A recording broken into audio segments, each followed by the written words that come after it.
Bismillahirrahmanirrahim. Assalamu alaikum everyone. Welcome back to my channel.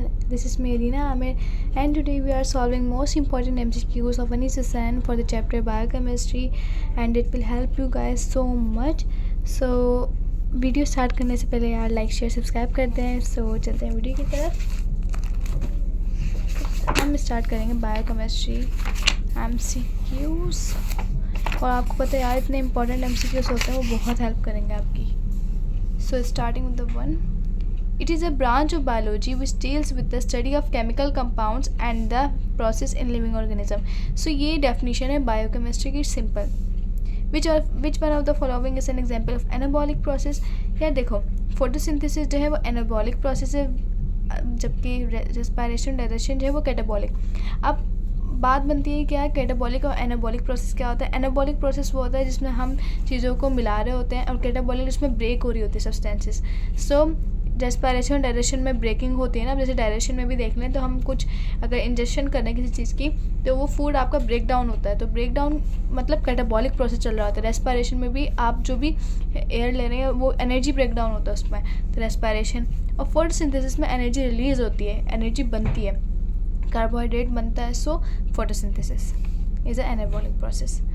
Carbon combines with nitrogen in amino acid to form. अब देखो amino acid का जिक्र कर दिया. Means amino acid is the building block of protein and protein में peptide linkage होता है. अगर चलो इससे भी समझ नहीं आ रहा अमाइनो एसिड से तो आपको याद होगा मैंने प्रीवियस लेक्चर्स में बताया था कि CONH ये जो बॉन्ड होता है ना ये पेप्टाइड लिंकेज होता है. इन्होंने बोला कार्बन कंबाइंस विथ नाइट्रोजन. सो ये पेप्टाइड लिंकेज है. Water is an excellent solvent for exactly यार पोलर सब्सटेंसेस. अब पोलर सब्सटेंसेस क्यों हैं इतना तो हम सबको ही पता है कि यार वाटर जो है वो खुद पोलर है. तो वाटर जब पोलर है ना तो वो पोलर सब्सटेंसेस के में ही सोलूबल होगा. The amount of heat energy required to raise the temperature of 1 gram of water through 1 Celsius is the definition of specific heat capacity. Then carbohydrate. The general formula of carbohydrate. Carbohydrate का जो general formula होता है ना वो है CnH2nOn. Now chemically they are define as polyhydroxy aldose और ketose. मतलब ये तो बोल के बुक लाइन भी है कि पॉलीहाइड्रोक्सी एल्डिहाइड और कीटोन जो हम बोलते हैं वो है कार्बोहाइड्रेट. अगर हाँ सही पॉलीहाइड्रोक्सी एल्डिहाइड हो या कीटोन हो तो कार्बोहाइड्रेट होता है. They are also called saccharide. Saccharide से पता चल रहा है सेक्राइड की मीनिंग क्या होती है. ग्रीक वर्ड है और उसकी मीनिंग होती है शुगर. तो शुगर हम किसको कहते हैं कार्बोहाइड्रेट को. ग्लूकोज एल्डोस शुगर है. और यहीं से मैं आपको एक MCQs बताती हूँ. अगर यहाँ आपके पास आया कि फ्रक्टोसिस तो fructose ketose sugar right. Tetrose are rare in nature and occur in some bacteria. Glucose हमारे फ्रूट्स में प्रोड्यूस होते हैं naturally. The covalent bond between 2 monosaccharide. अभी आपको ये देखो 2 मोनोसेक्राइड से पता चला मतलब डाइसेक्राइड का बॉन्ड होगा वो तो बात की बात है. बट यहाँ ग्लाइकोसाइडिक बॉन्ड इसलिए होगा क्योंकि हमारे कार्बोहाइड्रेट में जो लिंकेज होती है वो ग्लाइकोसाइडिक लिंकेज होती है. स्टार्च की ब्लू कलर विथ आयोडीन. अगर यहाँ लिखा हुआ हो glycogen so glycogen give no colour with iodine.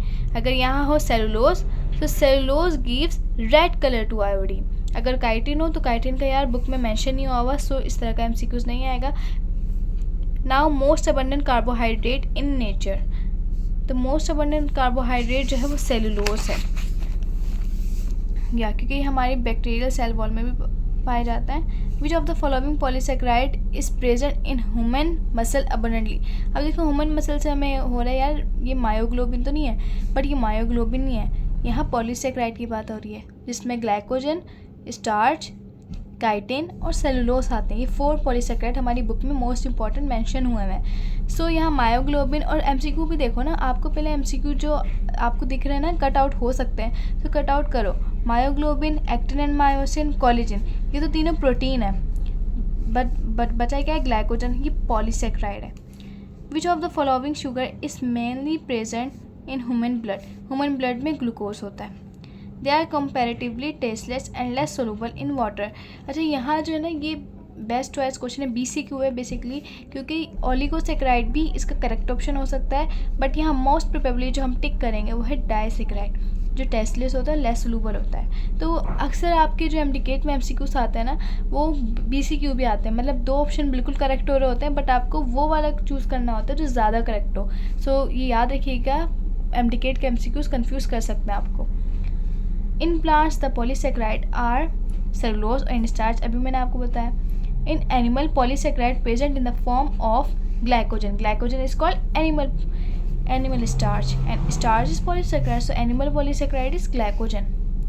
The lipids are a group of compound related to, lipids कौन से compound है जो फैटी एसिड से रिलेट करते हैं. कीटोन वगैरह, एल्डिहाइड कीटोन तो वो यार कार्बोहाइड्रेट का है. They protect plants from water loss and abrasive damage. ये तो वैक्सीज ही है, क्योंकि वैक्सीज में क्यूटिकल होते हैं जो ट्रांसपायरेशन करवाते हैं. मतलब ट्रांसपायरेशन का मतलब है कि वो लॉस ऑफ वाटर नहीं होने देते हैं. Waxes are form by combination of fatty acid with alcohol. अच्छा, अल्कोहल भी कितने होते हैं? 3 अल्कोहल विथ नहीं 3 फैटी एसिड प्लस अल्कोहल, इस तरह का कोई कॉम्बो होता है उनका. Water proof surface like cuticle of leaf. अब देखो क्यूटिकल बता दी तो वैक्सीज इसका करेक्ट ऑप्शन होगा, जो protective covering of an insects body होती है. अच्छा, ये जो इसके पास क्यूटिकल होता है ना, वो इंसेक्ट्स की प्रोटेक्टिव कवरिंग ऑफ बॉडी होती है. Now the most abundant compound constitute about 50 to 60% of dry weights of cell. इसका है प्रोटीन. प्रोटीन हमारी बॉडी में सबसे ज़्यादा रेशियो में मतलब प्रेजेंट होता है, क्योंकि देखो ये 50 to 60%. अगर सिर्फ सेल का बोला हो ना परसेंटेज तो 10 to 20% होता है, बट यहाँ बॉडी का बोला है तो बॉडी का जो एवरेज निकलेगा वो 50 to 60% हमारा कंस्टिट्यूट होता है बॉडी प्रोटीन से. अब ड्राई वेट क्या होता है, मैंने अपनी प्रीवियस वीडियोस में बताया था कि अगर वाटर को हम सेल में से रिमूव कर देंगे तो जो भी उसका मॉलिक्यूल से सब्सटेंसेस बचेंगे, लेफ्ट ओवर जो होगा वो ड्राई वेट कहलाएगा. और वही बायोमोलिक्यूल्स, जो ड्राई वेट होता है ना, वही बायोमोलिक्यूल्स होते हैं. Number of amino acid in living cells. So human body में 20 नंबर ऑफ अमाइनो एसिड्स होते हैं. R may be hydrogen atom in which of these amino acid. जैसा कि हमें पता है, अगर एक MCQ में यहाँ से आपको बताती हूँ कि अगर पूछा जाए कि प्रोटीन में ऐसा कौन सा पार्ट है जो वेरिएबल होता है, सो इट इज़ आर. और यहाँ पूछा अगर आर हाइड्रोजन एटम हो तो वो क्या होगा? So it is glycine. Glycine ही वो है जो हाइड्रोजन एटम होगा. अगर CH3 होगा तो एलिनीन, एंड अगर CH2OH होगा तो serine. In each alpha chain of haemoglobin there are 141 amino acid. मैंने अपनी प्रीवियस वीडियो में बताया था कि इस तरह याद कर सकते हैं. अल्फा में कम होगा, बीटा में ज़्यादा. बीटा में 146 होता है. सो यहाँ उसी का MCQ से in each beta chain of haemoglobin there are 146 amino acid. Good. Having one or more polypeptide chain in the form of straight chain. अच्छा, स्ट्रेट चेन जो होती है ना in the form of polypeptide की, तो ये fibrous होता है. Fibrous protein. पॉलीपेप्टाइड से पता चल रहा है ये प्रोटीन होगा, और स्ट्रेट चेन है तो fibrous. All of the following are examples of fibrous protein. अब फाइब्रस प्रोटीन में सिल्क फाइबर आता है, कैरेटिन आता है, फाइब्रिन आता है, बट जो हीमोग्लोबिन है ना वो फाइब्रस प्रोटीन नहीं है. So that's why we mark haemoglobin. Muscle haemoglobin पजेस. मसल हीमोग्लोबिन जो है वो कौन सा स्ट्रक्चर होता है? प्राइमरी, टर्शियरी, सेकेंडरी या क्वाटरनरी. अब यार मसल हीमोग्लोबिन से बहुत से स्टूडेंट्स को लग रहा होगा, कंफ्यूज हो रहे होंगे कि ये मायोग्लोबिन तो नहीं है, और मायोग्लोबिन का तो जो स्ट्रक्चर मैंने बताया था वो सेकेंडरी बताया था, तो इसका ऑप्शन तो सेकेंडरी होना चाहिए. So why I mark quaternary. So basically हमारा जो हीमोग्लोबिन होता है ना वो मसल्स में, ब्लड वेसल्स में पाया जाता है, प्रेजेंट होता है. तो हमारा जो हीमोग्लोबिन है, बेसिकली यहाँ हीमोग्लोबिन पूछा है, हीमोग्लोबिन का क्या स्ट्रक्चर है, तो that is quaternary structure. Muscle haemoglobin is not myoglobin. ये मैंने पॉइंट भी लिखा हुआ है कि मसल हीमोग्लोबिन जो होता है वो मायोग्लोबिन नहीं होता. हाँ, मसल में जो ग्लोबिन होता है ना, चलिए एक मैं पॉइंट बनाती हूँ. Muscle globin is myoglobin, right? Muscle hemoglobin is not myoglobin, muscle globin is myoglobin, right? इस तरह आपको आसानी होगी. ये MCQ बहुत यार कंफ्यूज कर देते हैं कि मसल हीमोग्लोबिन को मायोग्लोबिन है तो सेकेंडरी होना चाहिए, बट ये क्वाटरनरी होगा क्योंकि यहाँ बेसिकली हीमोग्लोबिन का पूछा है. The diagram shows a molecule. अब ये आप लोग गैस करेंगे, इसका आंसर मैं नहीं बता रही, बताएं. यहाँ ये पेप्टाइड बॉन्ड है, ठीक है, ये प्रोटीन है, अमाइनो एसिड है ना. अब मैंने बताया था अगर CH3 होगा तो क्या होगा, H होगा तो क्या होगा, बताएं. H होगा तो ग्लाइसिन होगा. गुड, जिन्होंने आंसर किया तो ग्लाइसिन होगा. और अगर CH3 होगा एलेनिन होगा. और अगर इस जगह CH2OH होगा, अच्छा ये जो पार्ट है ना ये वाला, ये सेम ही रहेगा, ये चेंज कभी नहीं होगा, ये वाला चेंज होगा. तो अगर यहाँ CH2OH होगा सेरीन, लेकिन अभी यहाँ CH3 तो एलेनिन इसका आंसर होगा. The linkage between COH and COOH and NH2 peptide. Nucleic acid were first isolated in 1869 by F. Misher from the nuclei of pus cells. RNA is synthesized by DNA in a process known as transcription. और आगे वाले chapters में हम ये भी पढ़ेंगे कि DNA से अगर RNA बन रहा है सो रिवर्स हो रहा है, so that is called reverse transcription. It is about 3 to 4% of the total RNA in the cell. mRNA सबसे कम होता है. इसके बाद tRNA आता है जो कि 10 to 20% होता है. और उसके बाद आता है rRNA, मतलब बहुत ज़्यादा, जो हमारा सबसे ज़्यादा रेशो होता है ना RNA में, वो rRNA का होता है जो 80% अप्रोक्सीमेट होता है. It comprise about 80% of the cellular. हाँ, ये रहा MCQs. Ribosomal RNA. It is strongly associated with the ribosomal protein where 40% of it is present. rRNA में जो है वो राइबोसोमल प्रोटीन होता है 40%. अब ये तो यार पता भी चला है, राइबोसोमल है तो राइबोसोमल rRNA में ही होगा. The process of mRNA directed polypeptide synthesis by ribosome is called translation. Transcription में जो है, अब देखो, mRNA पॉलीपेप्टाइड सिंथेसिस करता है जो प्रोटीन बनाता है, फिर वो अलग अलग पर्पसेस के लिए यूज़ होता है. और मैंने अपनी प्रीवियस वीडियो में भी इसकी एक्सप्लेनेशन बताई है, बट अगर यहाँ शॉर्टकट में बताऊँ तो यार देखो, ट्रांसक्रिप्शन क्या है कि mRNA अपना जो है जेनेटिक इन्फॉर्मेशन को मतलब कॉपी किया, उसको इनकोड किया, फिर ट्रांसलेशन स्टार्ट होगा कि mRNA पॉलीपेप्टाइड सिंथेसिस पे बाय राइबोसोम उसमें स्टार्ट कर दिया. Nitrogenous base not present in RNA में थाइमीन नहीं होता. और अगर यहाँ लिखा हुआ DNA, सो DNA में यूरेसिल नहीं होता. Type of polynucleotide acting as messenger mRNA, messenger RNA. Simple. All of the following biomolecules are nutritious from that can provide energy. अब देखो, कार्बोहाइड्रेट हो, लिपिड हो, प्रोटीन हो, ये अपने अपनी तरीके से बॉडी को प्रोवाइड कर रहे होते हैं क्या, energy in the form of ATP.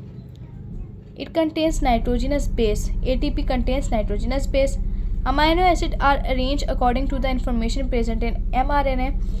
Amino acid जो है अरेंज होते हैं इन्फॉर्मेशन प्रेजेंट इन. अच्छा, इन्फॉर्मेशन मैंने ये क्या बताया कि mRNA ही इन्फॉर्मेशन को कैरी करता है. सो इन्फॉर्मेशन की बात आ गई तो mRNA हो गया. rRNA सिंथेसाइज करता है और tRNA जो है वो उसको ट्रांसलेट करता है. और ये cDNA ये तो कुछ है ही नहीं.